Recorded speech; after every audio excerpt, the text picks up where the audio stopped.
সুপ্রিয় দর্শক শ্রোতা, সবাইকে শুকতারা টিভি 24 এর পক্ষ থেকে আন্তরিক অভিনন্দন। আমি আপনাদের আজকে ঘুরিয়ে দেখাবো রাজবাড়ী জেলার বালিয়াকান্দি থানার বহরপুর ইউনিয়নে অবস্থিত বিলভিউ বিনোদন পার্ক অ্যান্ড রেস্টুরেন্টটি। এটি ইউনিয়নের 12 গ্রাম আশ্রয়ন প্রকল্পের পাশে অবস্থিত। আমার সঙ্গে আজকে উপস্থিত আছেন মোহাম্মদ নূর হোসেন ফকির। তিনি মধুখালী উপজেলার 8 নং গাজনা ইউনিয়ন পরিষদের সম্মানিত সদস্য। দর্শনীয় স্থান অবশ্যই। আমার কাছে ভালো লেগেছে, আপনার কাছে কেমন লাগছে? আমি ধন্যবাদ জানাবো তোমাকে যে তুমি এইরকম একটা বিকালে হুট করে আমাকে ফোন দিয়ে তুমি সারপ্রাইজ দিবা, এরকম জায়গা নিয়ে আসবা। আসলে এরকম ভাবতে পারিনি জোর শরীফ।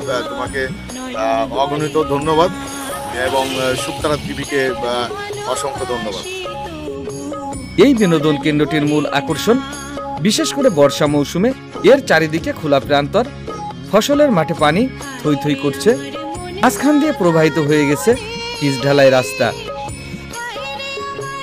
রাস্তার উপর প্রচুর পরিমাণে পাটকাঠি রয়েছে। কৃষক ভাইরা এই মাঠে পাট চাষ করে পাটকাঠিগুলো রাস্তায় শুকানোর জন্য রেখেছে। পাটকাঠিগুলো শুকানো হয়ে গেলেই এগুলো বাজারজাত করা হবে। এই সুন্দর মনোরম পরিবেশে প্রতিদিন শত শত বিনোদন পিপাসুরা মনের আনন্দে এখানকার মনোমুগ্ধকর পরিবেশ উপভোগ করতে আসে। একেই বলে অপরূপ বাংলার অপরূপ দৃশ্য। আশা করি স্থানটি আপনাদেরও ভালো লাগবে।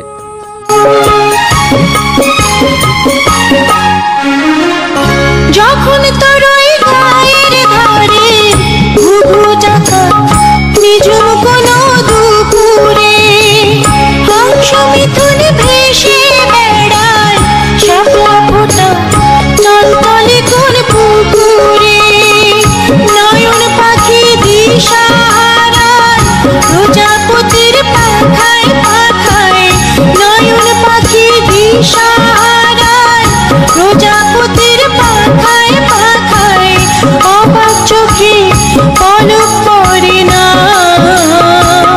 রূপ দেখে তোর কেন। ফকিরের একটু পরিচয় আপনাদের দিয়ে নেই। নূর হোসেন ফকির, তিনি আমার বন্ধু প্রিয় মানুষ। তার সঙ্গে আজকের এই বিকেলটা আমরা উপভোগ করছি।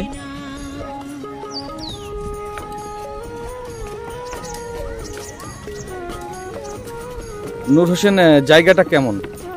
এক্সিলেন্ট, এক কথায় মানে উপভোগ করার মতো জায়গা। আমার খুব ভালো লাগছে, কারণ এই গ্রামীণ যে আমাদের ঐতিহ্য, পানি কিংবা বিল বা যাই বলেন না কেন, এটার মধ্যে আমাদের এই খুব নিকটতম জায়গা এই স্পটটা। আপনারা ইচ্ছা করলে ঘুরে যেতে পারেন। অবশ্যই ভালো লাগছে আমার, আপনাদের আসলে ভালো লাগবে। বিকাল গড়িয়ে যখন সন্ধ্যা এলো, আলো ছায়ার মাঝে হারিয়ে যেতে যেতে আমরা মধুখালীর উদ্দেশ্যে রওনা দিলাম। আশা করি সুন্দর ও সুস্থভাবে বাড়িতে পৌঁছাবো, সেই প্রত্যাশায় বিদায় নিচ্ছি। আসসালামু আলাইকুম ওয়া রাহমাতুল্লাহ ওয়া বারাকাতুহু।